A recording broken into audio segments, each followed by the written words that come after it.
All right, welcome back. Today, we're talking about PR and storytelling and accepting and celebrating your story as you grow and evolve as an entrepreneur. I'm joined today by none other than Brielle Cotterman. This is her second time back. So I refer you back to episode 215, where Brielle shared a lot about her past. But anyway, let me tell you about how awesome she is. Let me read her bio. She is a TEDx speaker, a contributor at Entrepreneur. She's an activist against domestic violence. Hello, yes. Publicity expert, celebrity maker, and founder of the Influential Leader Agency.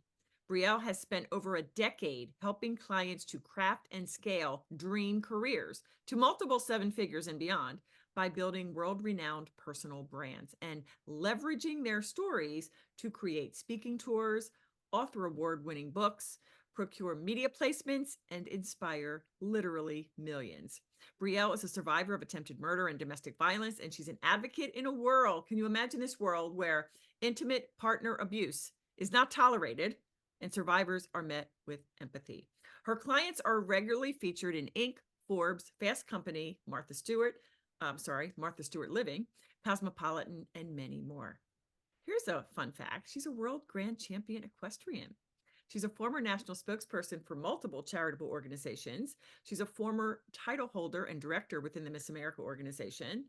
And golly, she was most recently named a finalist for 2023's Most Admired Woman Entrepreneur by Today's Women magazine. Welcome to the show, Brielle. Thank you so much, Judy, and thank you for the introduction. So happy to be here with you again. It's always a joy spending time with you, sister. Likewise. Oh, you're so sweet.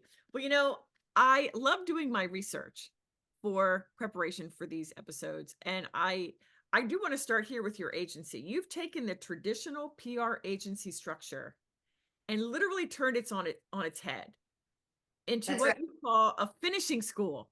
So That's right. tell me about that. I'd love you to unpack that for us. What was wrong with the traditional model, and how is your approach different and better? So basically what I experienced, because years ago I worked in a traditional PR marketing and PR agency. Nothing wrong with it for the people that want to be in that space and run that type of an agency. That's totally fine. My mind works a little bit differently, Judy. My undergraduate degree is in statistical analysis. I like to know why and how things work. And so I would see people come in, two people that would look equally as dynamic on paper, great credibility, incredible qualification. And what would happen is one person would skyrocket to success while the other would sort of plateau. And so I saw this enough that I was like, there has got to be a reason why. That's the way my mind works. And so I started breaking these down and looking at them like case studies and paying very, very close attention. And the main difference was story. Beyond that story, it's the execution and the delivery of the story. So while a traditional PR agency may come in and say, hey, we're going to get to work, we're going to get you some wins, we're going to get you pitching right away, our agency works very, very differently because we have in-house media training and we also work on personal brand development. So here's the thing. If you work with a traditional PR agency and they go out and immediately start pitching you, while it is exciting to get the wins and the publicity and media opportunities are literally a tool. And if you're not well prepared to leverage that tool and take advantage of it, so let's say, for instance, you may have a great client journey in place, but when we're talking about a publicity opportunity, that's a whole different client journey.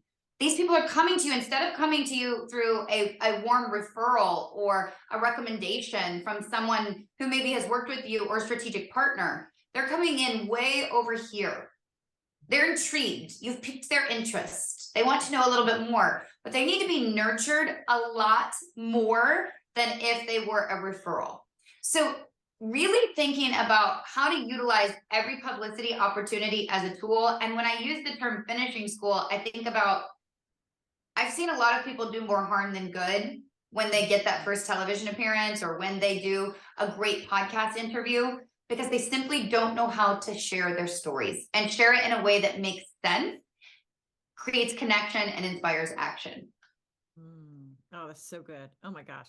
That is just so amazing And I'm blessed now to work with you. So I'm experiencing this firsthand, that I know that there is so much, there's a whole team environment, and getting you ready for that opportunity is going to be pivotal, for me, and obviously your clients' testimonies attest to that.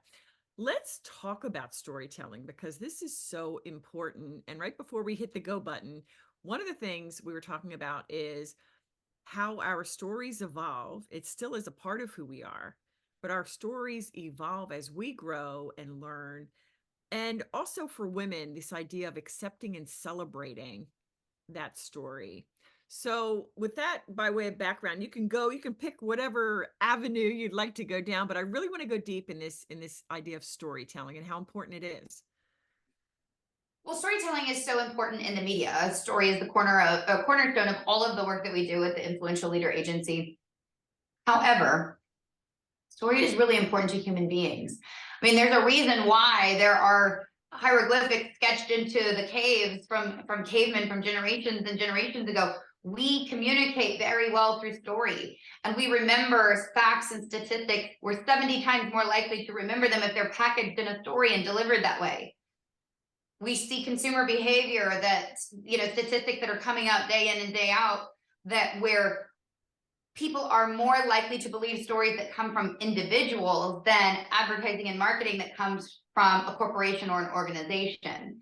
So story, psychologically and scientifically, has been proven time and time and time again to be a very important means of communication for human beings. So why not take advantage of the way we're hardwired, first of all? And then second of all, as women specifically, because that's my experience in life, sometimes it's really difficult for us to take ownership of our stories. I had a very, you shared my story of domestic violence early on, and I hid behind that story for years and years and years.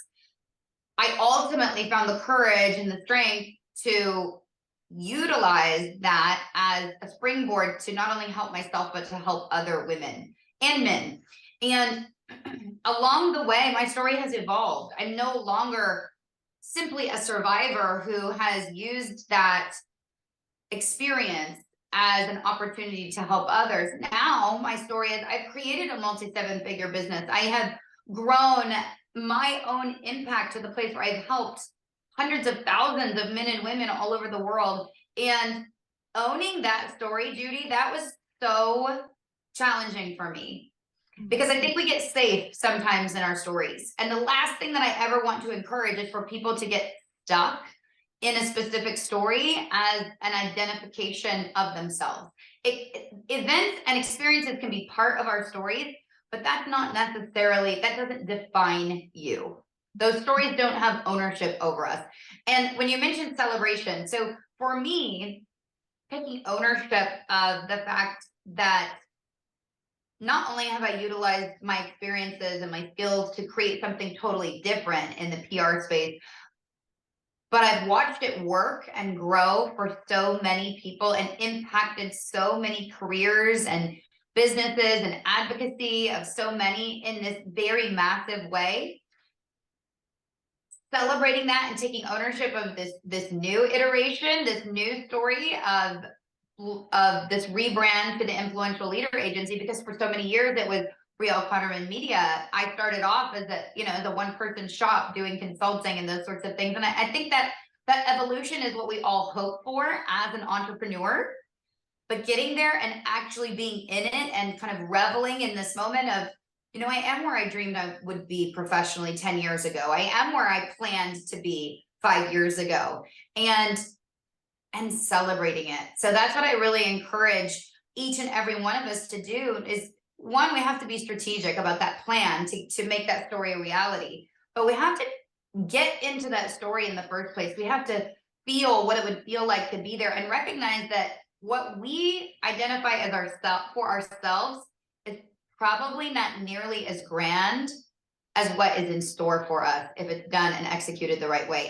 But we have to celebrate along the way. Women, I think a lot of times we feel guilty or I don't even know what it is that holds us back from celebrating, but celebrating the wins along the way and as your story evolves, really owning it. That's my best advice from my own personal experience.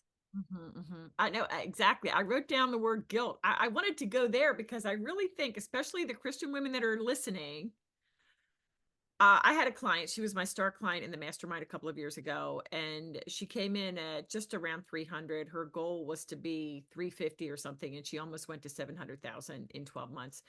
And I Wow. remember when she re-signed and we had another mastermind event and we were going around the table and she started to cry. She's like, Judy, I can't go more. I can't go higher. And I said, what are you talking about? And all the ladies around the room were like, what did we just hear? And she's like, first of all, I'm not a salesperson. I said, okay, look, I'm not even going there. That's it for another day, but talk to me about what you're thinking. And she's like, Judy, I come from nothing. I suffered, my father raped me many times, and there was a whole lot of trauma and stuff all around that. She's like, and there are so many people suffering in the world. I just feel guilty. And so I know that that's one story that is shared by many. And I did it hit you at all? Like, was when you think back and maybe it's hard to identify, but what was it that made it difficult to really celebrate these wins and iterations? So for me, I've always been a very driven and ambitious person. It's the way I was made, it's the way I was created. And I know that about myself. And so I've always been looking for my next level, planning for how do I get there, being strategic, what are the steps that I need to take? How do I build this? How do I create this? And I think for all of us, especially those who are survivors of any sort of abuse, and I will say this, I am a firm believer that as adults, we all have experienced trauma on some level. It may not be big T trauma like what I experienced in my marriage relationship, my previous marriage relationship, but we've all experienced trauma on some level, and we know that that can impact us mentally and emotionally. And so whether it's getting a feature in Forbes or a feature in Inc. or your first television appearance or crossing that 6-figure mark or getting into the 7-figure mark, whatever those levels of accomplishment and achievement, it's owning the fact that being present, one, and enjoying this moment in time is very, very important. And two, we all carry some level of guilt and shame, specifically women, but really finding that way of celebrating. And I think for me, what was so different, Judy, is as you said, I'm a world champion equestrian. So I live on a horse farm in Kentucky, and I didn't know what to do. I knew I needed to celebrate. I knew I needed to celebrate what was going on, my accomplishments in my business. And I didn't know what to do. I was like, okay, so do I pop a bottle of champagne? Like, what do you do? And so I really sat with that for a long time because I just couldn't figure it out. And for me, it was I have a dog. I have a lot of animals, but my big dog, and we sat early in the morning in the mist out by the pond, my toes in the dirt. And like for me, that being present in that moment and just expressing gratitude for all that I had created and all that had been created for me, that was my moment of just celebration. And so it may look different. It will not necessarily look like the cultural standard of celebration, but I'm a firm believer that in order to get to that next level, whether you are thinking about pursuing PR or you have already pursued it and now you're thinking about getting to the next level or writing a book or whatever that might be, you have to take ownership of the levels of success that you have created along the way. Amen. Amen. It's so fun, Brielle, because I kind of thought I knew where you were going there. And so that image of putting your feet in the mud, Yeah. that is so awesome. That's like me, like I don't care covered in sand when I come home. Yeah, that's like you would, Place. yeah. Yeah, that's so good. So celebrate, you get to define that. All It right. doesn't make sense to anyone else, you know? And it But doesn't have to. it does not have to, but it's a really important part for every single woman who is pursuing anything. And it doesn't have to be even entrepreneurial. If you're pursuing advocacy, whatever it might be, don't get so caught up in the idea of, I think a lot of that for me is, and a lot of it's how I'm made, but some of that has been amplified because of the experiences in my life. Overachieving, overqualification. That's just such a typical behavior and performance from women. I have to be overqualified to sit at the table. I have to be overly credentialed, but making sure that along the way, you really are celebrating. And it is so related to PR, because when we are working with clients and we're thinking about putting together a campaign and we're thinking about wins, I can't tell you the number of times we bump up against limiting beliefs for clients. No doubt. That is our work, because once we lick one limiting belief, there's another one that's going to creep in, or the old guy's going to come back. And yeah, so good. I always feel like I've overcome, and then I get to that next level and I bump into something else. Yeah. And that's just part of the that's just the nature of it. That's right. Yeah, and that is why I love your point. We need to celebrate each and every win, big and small. All right, for just a moment, I want to announce this. Hopefully isn't the first time people are hearing this, but Brielle, you are our featured PR expert at our upcoming Joyful Business Live 2024, coming up here in the Panhandle of Florida in September. And so I would love you to give like a sneak peek on what they might be hearing, because this is going to be not just training, we're going to be implementing. So can you give us just a high level look inside what they can expect? So within the Influential Leader Agency, we have 4 different tiers of leaders. And what I want everyone to be able to do is identify where they fall within those 4 tiers. And then once you recognize where you are in that space, it gives you a really clear-cut path of what it looks like to get to where you want to be. So beyond that, a lot of those pieces, we talk about 3 pieces. What is your personal brand? Who are you? What do you do? What do you stand for? There's a ton of communication. And then it's amplification through publicity and public speaking, all of those pieces. So ideally, what I want everyone to be able to do is identify where they are in the 4 tiers of leadership, where they want to go, and then to be able to create that strategic plan to get there. Beautiful. So good. We're going to have the links in the show notes to all of that. And let me wrap up this, because time's going way too quickly. If there is someone out there listening and she has had PR kind of on the back burner and she's thinking, golly, I would love to break in, but I don't know that now is the right time to invest in an agency. They may not have the dollars. What is one action that you would suggest someone do to get acclimated, aware, get their first step in the door of PR and publicity? Sure. So there's 2 things. One, I would suggest, actually, I would challenge the mindset around publicity and public relations, because we often think this is something for big organizations. This is something once I've reached this certain area of business, once I've reached this certain goal. And here's the thing. PR, when used properly, is no longer just for those organizations that have reached a certain point of success.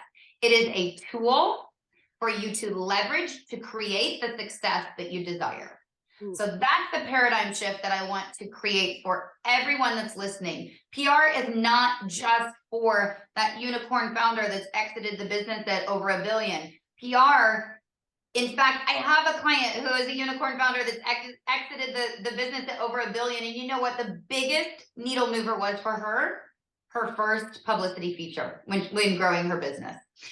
So remember that it's no longer about once you've achieved a certain level. PR is a tool that can be leveraged to get you where you want to go. And the first and simplest step really is to think about, there are multiple tiers of publicity. So we talk about 3, we try to keep it simple.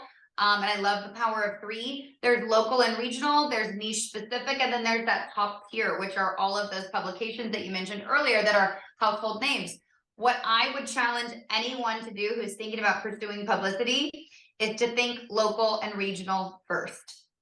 A lot of times we don't put as much emphasis or weight into the local and regional type features, but I'm telling you, if you use it as a tool and you repurpose the content and you share it and you put it into your email signature and you use it on social, it is an opportunity for you to begin the journey, and publicity begets publicity. So good. Oh my gosh. Love it. Love it. Okay. So where is the best place for those listening to reach out to you and connect? Easiest way to follow me is always on Instagram. You can step into our world, send us a DM. My Instagram is at Brielle Cotterman. It's Brielle, and it's Cotterman, Cotterman. I'm sure we can get that in the show notes. And if you send us a DM that says Joyful Business, we'll be sure that you get a specific PDF with a lot of the tips and tricks that we shared today, including our profitable storytelling format. Beautiful. That is highly valuable. So make sure you do get that. Brielle, thank you so much, sister. I can't wait to finally meet you in real life in just a couple of months at the event. Thanks for being here. Thanks so much, Judy. I appreciate you, and I cannot wait. All right. Awesome. Ladies, thank you for listening. If you have not yet left a review, please consider doing that right now. Be sure to check out those show notes, and we will see you next time. Mwah.